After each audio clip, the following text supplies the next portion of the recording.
เอาพี่น้องเลยเปิดภาพมากาอยู่ที่บ้านห้วยทรายเมืองท่าแตงแขวงเซกองพี่น้องเนาะโต้บรรยากาศยามแรงพี่น้องบ่ตูนกามาแต่เพื่อนไอ้ตุ้ยพี่น้องเนาะกาบ่ได้ไปทางกับเบาเจ็บเพิ่นเพราะว่าที่จริงบ่ตูนก็สิไปหาทางน้องดาเพิ่นพี่น้องเนาะแต่ว่าพอดีเว็บแรกพอดีบ่ตูนเห็นน้องดาเพิ่นอยู่ท่าแตงพี่น้องคิดว่าคันจะลงไปทาน้องเพิ่นคือสิขำก็เลยตัดสินใจบ่ลงไปให้แต่บ่เจ็บเพิ่นลงกับเบาวงลงไปบ้านปลายทางบ่เจ็บไปหาน้องทวีบ่ตูนก็เลยกลับมาทางนี้มาหาทางเบานงเพิ่นพี่น้องเนาะกับทักทายสบายดีเด้อสบายดีพ่อแม่พี่น้องหมดสุขทุกคนก็ยินดีต้อนรับสู่อาตูนชาแนลเส้นเก่าเส้นเคยพี่น้องเนาะมื้อนี้บ่ตูนมาหาทางเบาอนงพี่น้องเนาะก็บ่ได้มีหยังหลายก็พอดีบ่ตูนได้รับเงินจากผู้ใหญ่เพิ่นเพิ่นว่าเพิ่นอยากสมทบเฮ็ดบุญเฮ็ดบุญคือเอิ้นว่าจังได๋เนาะสร้างวัดว่าสร้างวัดนั่นแหละที่วัดที่บ่นุงเคยถ่ายพี่น้องเนาะก็สิไปให้ทางเบาอนงเพิ่นทางผู้ใหญ่เพิ่นให้ทางเบาตูนเมื่อเช้านี้เพิ่นโอนมา500 บาทพี่น้องเนาะ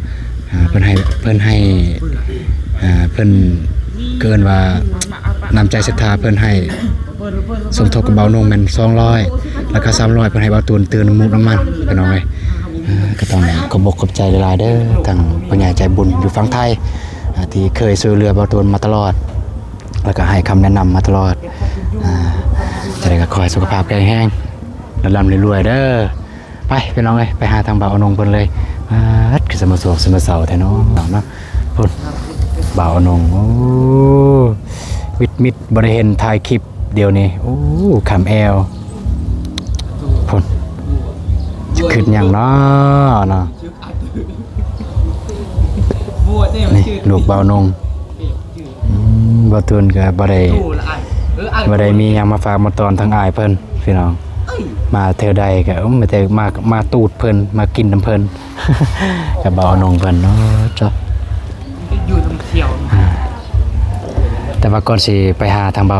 ไปหาเบานงก็สิถ่ายเลาะลิ้นจังซี่ก่อนพี่น้องเนาะเบิ่งเทื่อว่า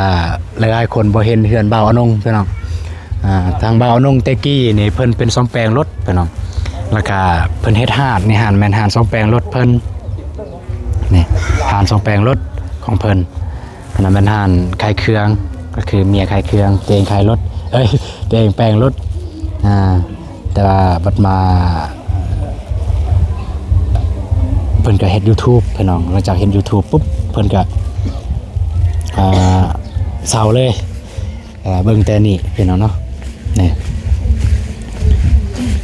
เครื่องของกระแจครบสุดของเพิ่นนี่อยู่ในนี่นี่บ่ตูนมายามใดจะจอดรถอยู่นี่แหละตอนบ่ได้เอารถเมื่อหรือว่าตอนนอนอยู่เฮือนเพิ่นก็จอดอยู่นี่หรือว่าตอน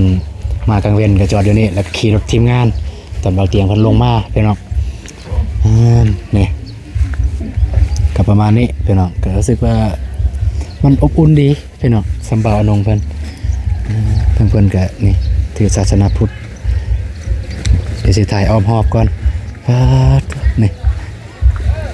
พอดีดินเพิ่นก็ประมาณหูพางแบบนี้ก็ไม่ได้กวางได้ดินน้อยเดียวโอ้ทางนั้นเปิดเพลงไปบ่ได้ไปน้อยอันนี้มันอยู่บ้านห้วยทรายนี่ทางลังเห็นเบานงนี่มันทางลังประมาณนี้พี่น้องนี่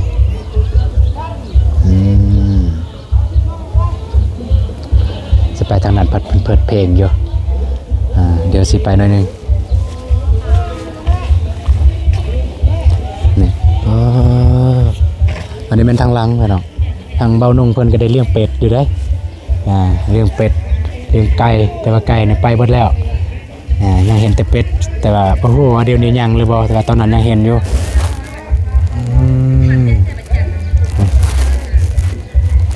บ้านห้วยทรายเนี่ยบ้านนี่เนี่ยเป็นบ้านที่อพยพมาแต่เมืองดักจึงพี่น้องอยู่เขตนี่มันแต่ดักจึงหมดเลยอยู่ในละแวกนี่ดักจึงหมดเลยอพยพแต่มาดักจึงพุ่นละ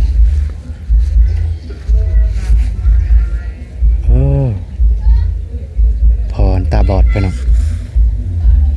พันศอกยัง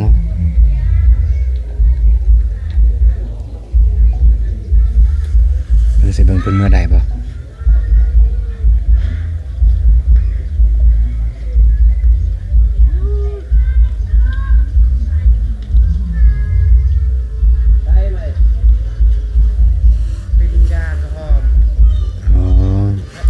เพิ่นน่าจะแนมเห็นอยู่แต่แนมเห็นบ่ชัดพี่น้องแนมเห็นบ่แจ้ง คิดว่าบ่ฝนไปพี่น้องไป กลับไปหาเบานงเพิ่นพี่น้อง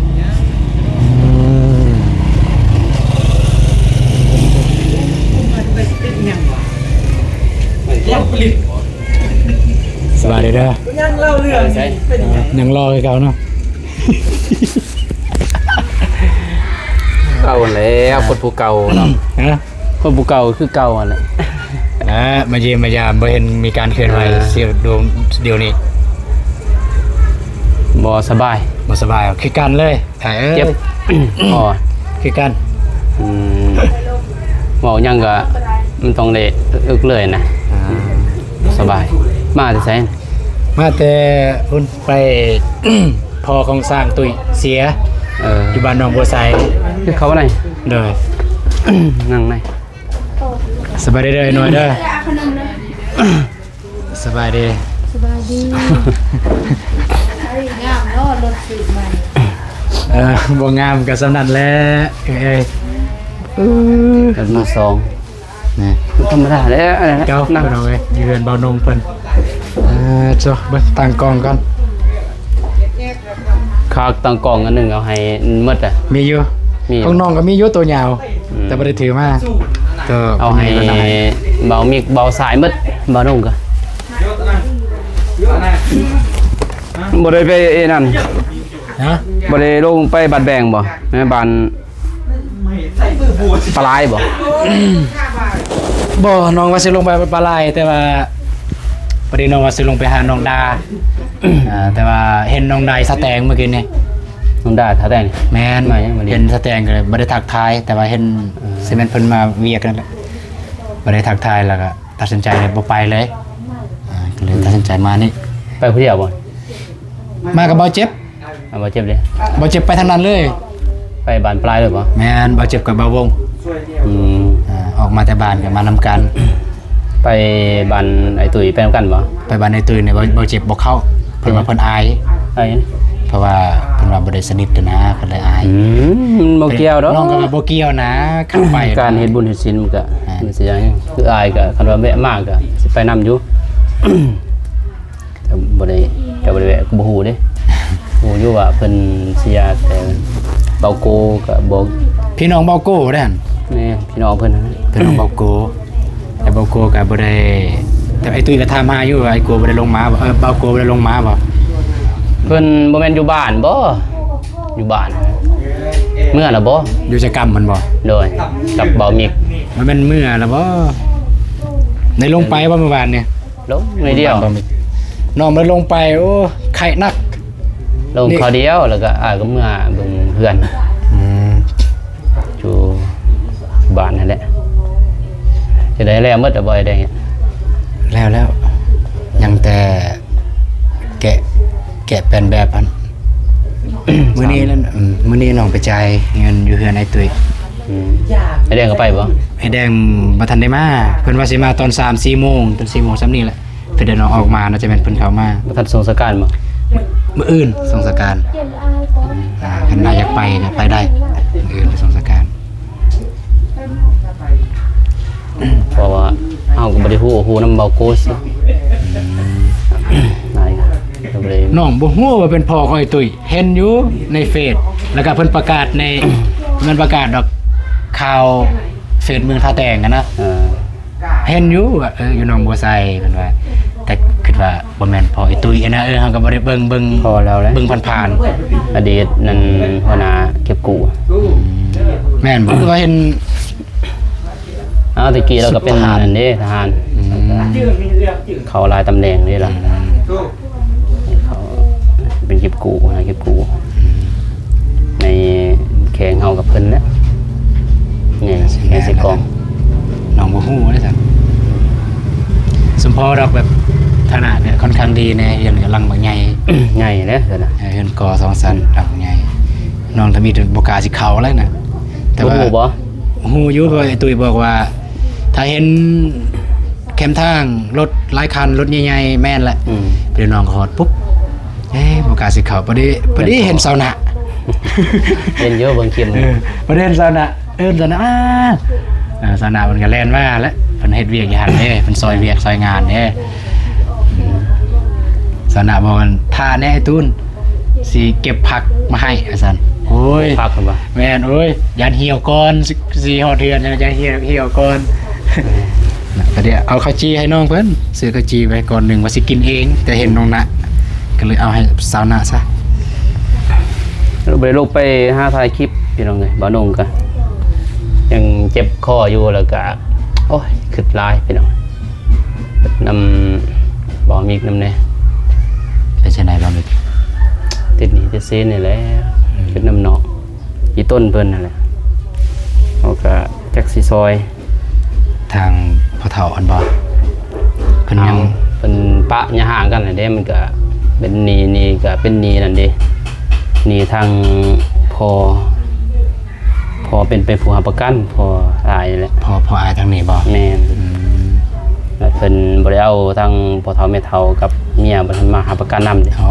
ตอนยืมตอนนั้นบ่ แม่น แม่นยังแล้วตอนนั้น ยืมเงินนั่นไปใส่หนี้ค่ารถ อ่า พอพ่อเฒ่าเพิ่นไปดาวน์รถนั่นน่ะดาวน์รถมาแล้วก็นี่ถอกค่างวดบ่ทันก็ต้องได้ยืม เท่าไหร่ว่ามียืม 30 ล้านนี่แหละ 30ล้าน ปลายนะ ยืม เลยว่าร ถหยังแหละ รถพอร์ตนี่ รถไถอันบ่ แม่น โอ้ รถไทยเกินว่ารถสร้างเกิดไทยเอิ้นแท็กเตอร์วะ รถแท็กเตอร์ทางไทยเอิ้นว่ารถแท็กเตอร์ จากไทยลอยจากไทยตื่น โอ้เดี๋ยวนี้เป็นเตอร์ 700 800นะมือ2เนี่ย700 800 มือซองบ่ แม่นเลยว่าใส่หนี้บ่จุบก็บ่เอาคืนก็เลยเป็นหนี้บัดนี้พอเฒ่าก็หนี้ พอเท่านี้เลยบ่ พอเฒ่าก็หนี้แหละปบ ปัจจุบันนี่แหละ บ่อยู่ เอาสมพ่อตอนเฮาลงไปบ่เห็นเนาะ บ่มีพอเฒ่ามีแต่แม่เฒ่ากับเมียเพิ่นนั่นแหละอยู่ ยังค้างแต่30ล้านนี่บ่ โอ้ยกันนี่ทางพุ่นนั่นหลายเด้ แต่ว่ารถเดี๋ยวเขายึดแหละยัง ยึดเบิดแล้ว อ๋อ เขาเบิดแล้วเนียนร้ายแล้วนี่แต่ว่าคืนว่านี่รวมกันนั่นนะกับพ่อเฒ่าร้าย แต่ว่าบ่าวมีกนี่เดป้าอย่าห่างกันแล้วบัดนี้ มันค่าย้อนสิเอานี่ไปให้ทั้งเมียก็บ่ได้ อืม คืนว่ามันบ่มีได้ลายเซ็นเพิ่นเอาสิประท้วงก็บ่ได้แล้ว มันมีลายเซ็นเมีย แม่นเป็นลายเซ็นผู้รับประกันก็คือพ่อแม่ว่า มีแต่ลายเซ็นบอมิกแล้วก็ลายเซ็นผู้ประกัน แม่น ก็คือลายเซ็นของพ่อของอ้าย โดยง่ายมันก็เลยว่าค่าบัดนี้บัดเฮาสิทีมเท่านั้นก็มีไป2คนมีแต่ผู้หญิง4-5ยังเรื่องนี้มันก็100ปลายล้านไปแล้ว มันเป็นหนี้ ลอยไปโอ้ยจะสาดใส่เด้อ เรามี30 ล้านเป็นยังไงโอ้หาเงิน30 ล้านก็ไม่ได้น้อย 4-5 หมื่นเนาะ โอ้ยมันเป็นน้อยๆได้4-5ล้าน30ล้าน ตะกี้นี่ แต่หา4-5แสนยังพอแล้วเพียง เดี๋ยวนี้โอ้ก็เลยว่าบ่มีไปรับจ้างบอกเพิ่นรับจ้างก็บ่ได้เนาะมันบ่ทันแล้วในเดือนเดียวดิเดือนนี้แหละเดือนสิมานี่ก็เขาก็เอาถ้าบ่ได้ก็คูณ2อ่ะ คูณ2คือ30 60 ล้าน 60เดือนสิมาเนี่ย แม่นนะปีหน้าจะใส่ปีหน้าก็60 ล้าน คือว่าเห็นบอมิกกันไปเฮ็ดเวียกอยู่ปากซองบ่ เฮ็ดเวียกก็เก้าแหล้วันละแสนสิได้เท่าไหร่30 ล้าน มันละแสน วันละแสนก็กินยากอยู่เด้จะอยู่แม่นบ่ กินยานี่กินเอง แม่นคิดเองว่าแหละกินยาเข้าน้ำตามปลาเฮาไว้หมดมันสิเหลือเท่าไหร่ก็ดึงมาเฮ็ด YouTube ก็คือเก่าก็คือเห็นนั่นแหละ คือพากันตกเดี๋ยวนี้โอ้ย บ่ได้เป็นยังไงเนาะถึงเฮาก็บ่ได้ไปเด้เฮาบ่ได้ไปบอนใหม่มันก็บ่ตีแล้วเฮาบ่ได้เคลื่อนไหวน นำตัวบนเก่ามันก็น่าเบื่อแม่นบ่ แม่น มันมีบนเข็ดใหม่ไปเลยเป็นไงเนาะคือบ่เตียงไปได้น่ะเฮาไปพูดกันไปก็เที่ยวกันเราก็ลืมเที่ยวดักจึงก็สั่งแม่นบ่ดักจึงนี่บ่ไปก็ได้กันก็ลืมสิว่าอยู่ รถเฮาบ่ฮอดนะ จักเฮาเด้ เอ้ย บ่ฮอดดอกจักตายก่อนเป็นไงจักมันไปนอนคือลุงเพิ่มเฮ็ดเด่นบ่เสาเพื่อนนอน ไปนอนเลย บ่คันมีสัญญาณแค่แน่ นี่สัญญาณบ่มีเตี้ยอย่าง แม่นคันสัญญาณมีนี่ ไปนอนก็นอนได้ คือ ขับ บ้าน ใส่ก็นอนอยู่หั่น เตียวเสปนเนาะมีสัญญาณนี่แม่นบ่ แม่นหังก็ลืมเพิ่นบ่มีสัญญาณ อืม สิลงคลิปนี่บ่ได้ คนถูกนี่ร้ายเพียงหน่อยแต่ก็ลืมบ่ติถูกหนูไม่เว้าดอกเนาะแต่ว่ามาใส่เขียนนี่ก็มีอยู่แต่ว่ามันยังซ้ำมันนะเวลาเราไปเที่ยวบ้านลุ่มไปหาบ้านพอบ้านโพนไปแม่นบ่นี่แค่นี้ได้แต่สัตว์ใส่บ้านจะปวกหยังเนาะ อืม แต่ก็ใกล้ ประมาณถ้าว่าไปก็ไปแต่เช้าเนาะ ไปแต่เช้า แต่ว่า แต่บ้านแกงล้วนก็หลายอยู่หลายคนอยู่เสร็จหาน้องมาแน่ แกงรวงบ่ แม่นมาเบิ่งแน่ว่าซั่นครอบครัวทุกข์ยากทุกข์อีหลีรอว่า อืม เดือนสิอยู่ก็บ่มี ก็ลองไปเบิ่งบ้าน แต่ว่าเฮาก็บ่ได้ไปบ่มีเวลาไป เป็นน้อยก็เบิ่งก้อนพอเจ้ายังเฮ็ดนี่เด้เฮ็ดเรือน อืม เบิ่งก้อนมันว่างๆเฮาก็พากันไปเบิ่งบ้าน เดี๋ยวนี้ว่างแล้วเดี๋ยวนี้ ว่างบ่ แม่นเพราะว่าโจะเด้เฮือนก็โจะ เพราะว่าอ้ายนี่สิย่อโตคือครัวหัน สิยอเฮือนครัวบ่ เพราะว่าย่อเสาไว้นะแล้วก็ก่อแล้วก็ไปแล้วบัดนี้ หมดเลยเด้ย่อเสาแล้วก็หมดแล้วเงินลุยงานต่อจังว่ากันลุยงานแล้วเบาเตียงลงมาถ่ายเดือน ท้ายเดือนนี้บ่ ตัวต้นเดือน3นี่แหละจะลงมาเฮาก็ถือว่าถ่ายเดือน2เนาะ ท้ายเดือน ถ่ายเดือน 2 2นี่แหละสิลงมา เฮาก็หาเคสไว้เลยของเฮา เพราะว่ามันผู้ที่แหละเนาะมันบ่มีทางเฮาไปเข้ากับบ่อยากเบิ่งพี่น้อง มีบนเดียวถ่ายแต่บนเดียว แต่ว่าเฮาไปบนเดียวก็คือเฮาว่าแล้วก็ไปเฮาสิเว้าแต่คำเดียวแม่นบ่ แม่น มันบ่มีการเคลื่อนไหวนะมันแต่ว่ามีคือเฮาเฮ็ดตะกี้มันมีแล้วเฮ็ดบ่ทางนั้นทางนี้แม่นบ่ ได้ คือน้องน้ำพลนี่ก็มันบ่มีงบเด้เฮามันมีงบมีผู้ใหญ่ซอยแม่นบ่เขามาทางน้องน้ำพลนี่แค่นี้เฮาก็มีดอกเฮ็ดแม่นบ่ทางนั้นทางนี้โคตรนั้นโคตรนี้เบิด น้องน้ำฝนก็บ่มี แต่เห็นทางบ่เจ็บไปส่งมื้อนั้นไม่แปลนบ่ไม่เซ็น ไม่เซ็นมื้อนั้นหั่นอันละสุดท้ายแล้วไม่เซ็นหั่น หึ ว่าสุดท้ายงบสุดท้าย หมดเลยบ่ หมดแล้วหั่น เพราะว่านั่นใบหมอบกรรมสิทธิ์ก็ยังนำมาเอาลงเพียงใบนางละพลเพราะว่า ท่านได้ให้บ่ ยังกบไหนให้เพิ่น ยังท่านอัดแข่งบ่ ยังพอเก็บไว้ก่อนพอนั้นก็เข้าไปนะพอเมื่อนั้นเข้าไปก็บ่ได้อัดบัดนี้ก็คือเก่าบัดสิตัดก็ลืมอะไรก็ลืมพออยากลายดิ สิเบิ่งก่อนอย่ามันลืม ตัดแล้วไปจัก อย่ามันตัดได้อ เห็น ยู่ นี่บ่ ก็ได้มันตัดเพราะว่าบ่ได้ลบเด้แต่ว่าทุกครั้งน้องถ่ายน้องลบ เดินได้พี่น้องบ่าวนุ่มบ่ได้ไปกับบ่าวตูน แม่น กับบ่าวเจ็บ เดี๋ยวนี้เนี่ยกะ14ก็ถามว่ามีปัญหาหยังบ่คือบ่เห็นไปมาหาสู่คือว่าบ่ได้มีปัญหาหยังแต่ว่า คือต่างคนต่างไปเวียกของตัวเองแน่ นี่ เอาล่ะคือเดี๋ยวนี้มันบ่คือแตะกี้เนาะตอนเฮ็ดใหม่ๆเนาะเฮาก็ไปใส่ก็ไปเลยไปนำกันคือเดี๋ยวนี้ มัน ก็ ยังมีแห้งเด้ เดี๋ยวนี้ก็บางเทื่อเบานุ่งมีเคสอยู่บนนั้นแต่ว่าอยู่คนละบอนเคสเดียวนะของเบานุ่งมีเบานุ่งก็ไปทางนั้นเบาตูนไปทางนี้เบาเจ็บมาทางนี้ เด้อ มันก็มีจังหวะหนึงที่ไปนำกันและจังหวะหนึงที่บ่ได้ไปนำกัน แต่ว่าบ่แม่นมีปัญหาหยังกันดอก 14เพิ่นขึ้นบ่ แหม่ บ่ติเนาะเฮาบ่ได้ไปเด้ ใช่ ก็คือกับบ่าวเจ็บตะกี้เพิ่นก็ขึ้นนั่นแหละบ่มีปัญหาหยังจังไดเนาะแต่ว่าเฮาบ่ได้บ่นุ่งก็บ่ได้เข้าไปนะ เนาะเพราะว่าบ่าวนุ่งก็ถ้าเราไปเฮือนใหม่ก็ไกลกันอยู่แต่ว่าเฮ็ดเวียกบัดเฮ็ดเวียกมันบางครั้งจะบ่ได้ถ่ายคลิปนี่เฮ็ดมันไปถ่ายตอนสุดท้ายบ่นั่นน่ะย่าง ตอนแล้ว แล้ว เนาะ มั มื้อน นี้ บ่ สำ มี เนียเด้อสำเนียเด้อ มันบ่มีเด้ผู้จับกล่องดวงตาก็เฮียน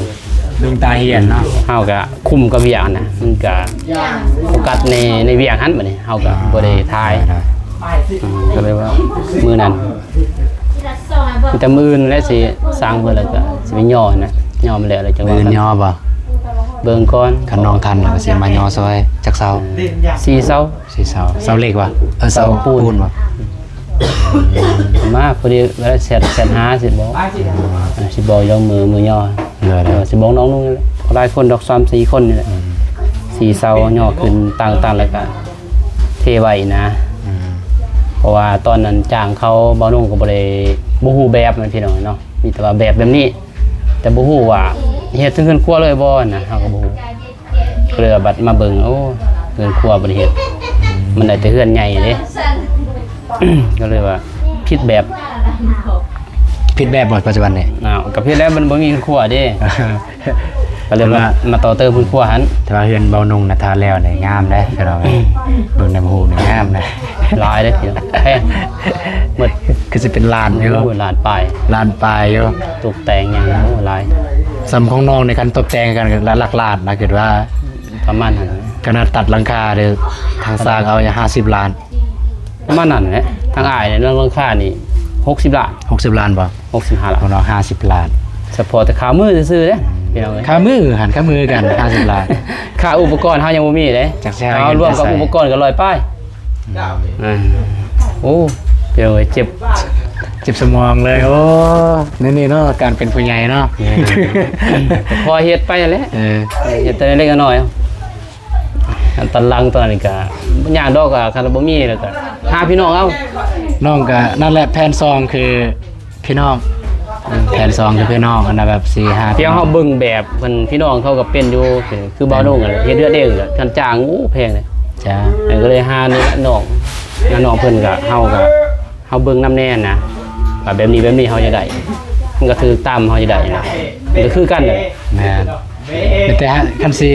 หาสร้างอีกคิดว่านะจำเป็นแท้ๆบนโบกนั้นเพราะว่าคืออยู่บ้านน้องเนี่ยโบกเนี่ยยอมรับว่าจะบ่เป็นเฮ็ดเป็นเฮ็ดนะแม่น จักคือคืนน้ำก็มีมันไปจังซี่ บางทีแหละเป็นอย่างนี้เนาะโบกับแพงแน่เด้ โบกแพงยอมรับว่าแพงเพราะว่ามันต้องใส่ เล่เด้ ความงามเด้ ใส่เป็นแมทเอา หลายเป็นเม็ดก็เลยเอาเป็น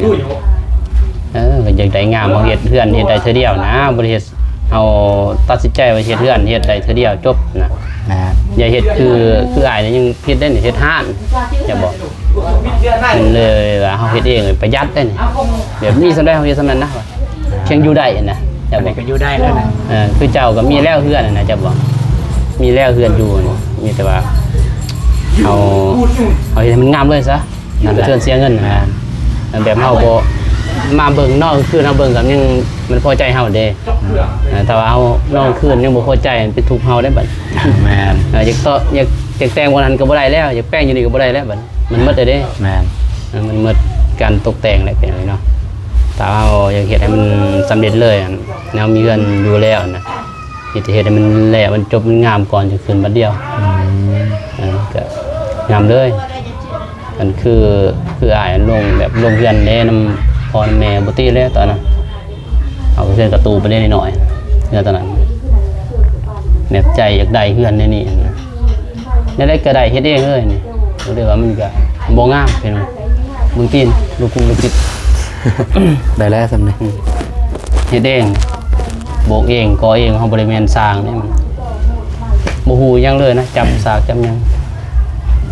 มันได้ทำนี้ก็ถือว่าดีนะทางนั้นไอ้ตุ้ยบ่เว้าบ่ตะหลัง แม่นน้องทำน้องให้เพิ่นไล่ตอนแรกน่ะน้องให้เพิ่นไล่เล็กหลังคาเนี่ยมีเหล็กอย่างแน่แล้วประมาณเท่าใดเพิ่นไล่เหล็กแล้วปุ๊บแล้วก็สังกะสีแบบนี้พร้อมสังกะสีเลยทั้งหมดก็ประมาณอยู่27ล้านเหล็ก รวมแต่เลขบ่ เหล็กกับสังกะสีเหล็กกับสังกะสีเลย27ล้านเป็นน้องทำถ้าสมมุติพวกอายเฮ็ด ค่าสร้างสมมุติว่าอายเฮ็ดว่าอายสิเอานำเท่าใด50 10ครับนั่นเป็น 70 ล้าน 80 เพราะว่าเขาเฮ็ดร่วมหมดนั่นนะเขาก็ไล่ถือแล้วกับสร้างจะบ่เพราะว่าร่วมหมดเลยเขาไล่90ปลายล้านขึ้นเอาขึ้นเลย น่าจะแม่นแล้วนะ เขาก็ไล่เขาประมวลแล้วพี่น้องนี่เนาะการเป็นสร้างกันบอกว่าเขาสิกินอยู่ไส หากินหายาเขาก็ต้องประมวลไว้หมดค่าใช้จ่ายหยังนั่นแหละมันก็ว่าแพงบ่แพงเลยพี่น้องเนาะเมาเว้าบ่ดีบ่เนาะถึงเล็กถึงหยังประมาณ100เนาะ เมาเลย เก่าเนาะ70บ่เนาะ ก็คือเก่าไปหน่อยเฮาก็ซื้อคือกันนั่นแหละมันเฉลี่ยกันสำนั้นแหละคือตัดรางเบาหนุ่งนี่เพื่อนคือเบาหนุ่งบ่ประมาณเราเมามันเลยประมาณ100ป้ายบัดจะมาซื้อเล็กซื้อล่างเองก็คือกันนั่นแหละแต่เฮาได้ตามเลขเขาเองได้จะบอกแต่ว่าให้เขาเมานี่เขาเลขเข้าเด้ แบบได้กระยาแล้ว แม่นบ่ ซื้อเล็กบ่ดีนี่ และเฮาก็เลยบ่ไปหน่อยบ่อยากให้เมาอ่ะนะคือบ่เตียงเพิ่นว่าให้เขาเมาเลยเป็นหยังดีอยู่แต่ว่าเฮาบ่ฮู้ว่าเขาสิซื้อเลขใหม่ไว้เนาะ แม่นบ่ฮู้เพิ่นซื้อเล็กแบบใด สิผิดกันย้อนสร้างกับเพื่อนน่ะนะอยู่กับบ่ม่วนเนาะ ได้ ก็เลยว่าตัดสินใจเฮ็ดเองซะนะเฮาซื้ออุปกรณ์เฮาอ่ะนะมีแต่จ้างสร้างโดยเฉพาะเลยจบแพงกินยาแล้วขอเอาเลย ขอเฮ็ดเอาเลย โอเคพี่น้องนะเข้าประเด็นบาดนี้มันสิยืดสิยาวน้องมามื้อนี้ก็พอดีมีทางผู้ใหญ่เพิ่นอยากเฮ็ดบุญ เป็นว่าไอ้ไปถ่ายบัตรนะ โอ้ เพิ่นอยากเฮ็ดบุญเพิ่นว่าเพิ่นสิทาอายใช่บ่ จังติไผเราบอกชื่อบ่ บ่ ทางไทยบ่ คนไทย200 อ๋อ พอดีน้องเอาเป็นเงินบาทเลย ไปพระอาจารย์เพิ่นก็เป็นบาทเลย ได้เอา เหลือพอมาบุญนำเพิ่นเลยเป็นจังไงเนาะ200 บาทคืออยู่100ก็60แสนปลายก็มีหลายคนเติมแล้วเนาะ2คน3คนนี่เด้เพิ่นนี่ก็3คนนี้แหละ ได้ คนละ100 200คนละ500เป็นสมทบมากเลยเนาะเพราะว่าวัดนี่เพิ่นกำลังเฮ็ดนะศาลาคงธรรมอยู่บ้านจุฬาพี่เนาะ อยู่จุฬาบ่นี่ โดย โอ้เกิดว่าอยู่นี่ อยู่นี่แล้ว แล้วเนาะแต่ว่านี่จุฬาอีก แต่ว่าอยู่นี่ก็ยังเด้ศาลาคงธรรมนะเพราะว่าเพิ่นก็ติดหนี้เด้เพิ่นสิไปก่อนนะดาวเอาคือไอ้เว้าน่ะ เลขมันก็บ่ใหญ่ดอกแนวดาวเนี่ย ดาวก่อนอุปกรณ์ดาวก่อน ดาวก่อนใส่ตำรางหันนะเพราะว่าเฮาอยากใส่งานเด้วัดว่าเด้เพิ่นอยากให้ทั้งญาติโยมเพิ่นสร้างเตือนว่าแบบญาติธรรมสร้างมาร่วมงานร่วมบุญสร้างนะสะดวกสบายพี่น้อยแล้วก็อนุโมบุญนำทางพ่อบ่ โดยพอ ทางพ่ออยู่ฝั่งไทยเด้อเนาะขอให้บุญนี่นำสู้กันว่าความเจ็บอย่าได้ความไข้อย่าสิมีขอให้ปรารถนาสิ่งใดขอให้ได้สิ่งนั้นเด้อพ่อเด้อเนาะอยู่ดีมีแห้งพอครอบครัวสาธุขออนุโมบุญนำ โอเคพี่น้องก็สิได้จบคลิปเลยพี่น้องมันสิยืดสิยาวแล้วก็สิได้เดินทางเมื่อบ้านมันมืดค่ำแล้ว เขาไปหาน้องเพิ่นบ่ น้อง บอง เข้าแล้วมื้อเช้าเนี่ย โอ้ ใช่ คำเนาะ ทำ มื้ออื่นไปแล้วกันว่านั่น ได้ ใจโทรหา ได้ คันว่าได้ย่อบ่ได้ย่อก็จังว่ากันใหม่ ได้ เนาะพอมันแล้วขึ้นครัวพุ่นแหละจังว่ากันว่าจะไปบนใดพี่เนาะเพราะว่าพอดีงามเบาเตียงมาพอดีหาเข็ดใหม่เบาเตียงมาพอดีงามเลย ได้ โอเค โอเคน้องกลับก่อนจ้ะ ขอบใจหลายเป็นสะพานบุญให้อยู่ดีมีแห้ง เลย เนาะ คอยเศร้าเจ็บเด้อ โดยยังคือเก่า นี่คือกันแล้วบ่อยากนั่งใกล้คือกันแต่นะเนมยินบ่เสียงนี่ต้องได้ดัง เพราะว่าใส่แต่ยาสีดเลย น้องคือกันน้องมีแต่ยาดม แต่ยาสีดโดยนะขอบใจหลาย ก่อนเลย เนาะใส่ เป็นไงบรรยากาศฝนสิตกพี่น้องอู้ยเนาะฝนคือแบบว่าสิตกนี่เมียสางก็มีอยู่นี่ นะฝนสิตกแล้วพี่น้องป้าดจ้ะ โอเคพี่น้องเนาะกับบอตูนพี่น้องสไลเดินทางเมื่อก่อนมันจะน้อยยันมืดยันค่ำกับมันสียุ่งสียากพี่น้องเนาะกับสำหรับคลิปนี้บอตูนกับต้องขอบใจทางพอหลายๆเด้อจะให้บอตูนเพชรพันธ์บุญในครั้งนี้เพื่อให้บอตูนเอาเงินจำนวนนี้มาให้ทางเบานงเพิ่นเพราะว่าเพื่อสมทบสร้างวัดสร้างว่าพี่น้องเนาะจะได้ก็ขอให้ทางพอจงมีสุขภาพแข็งแรงอายุมันคนยืนปรารถนาสิ่งใดก็ได้สิ่งนั้นดังทางขอบทางขัวเด้อพอเด้อสาธุโอเคมาพบกันใหม่สำหรับคลิปนี้บอตูนขอกล่าวคำว่าสบายดีเด้อพี่น้องเด้อไปเจอกันในคลิปต่อไปพี่น้องเอ้ย